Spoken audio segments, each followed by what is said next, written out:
La fresque du climat, c'est un atelier d'intelligence collective qui consiste à poser les causes et les conséquences du dérèglement climatique. Quand j'arrive dans les entreprises, d'abord on fait un petit icebreaker, histoire de mieux se connaître. Après, on se répartit par groupe et chaque groupe va travailler avec son équipe à constituer la fresque des 42 cartes basées sur les constats du GIEC. Comment je définirais la fresque? Intelligence collective et passage à l'action.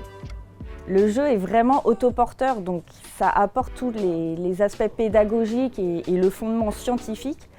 Et le côté ludique, le fait de jouer tous ensemble, de manipuler les cartes et d'utiliser vraiment l'intelligence collective fait que ça rend assez simple et accessible l'aspect compliqué et systémique du dérèglement climatique.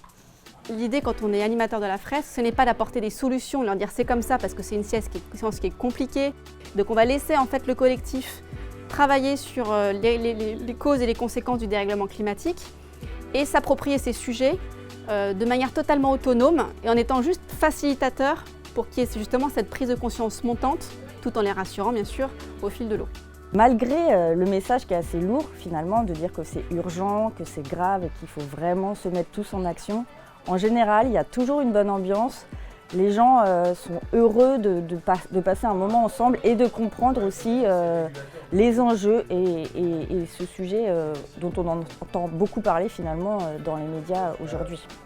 Alors comment ça s'est passé avec les collaborateurs de ValueMain?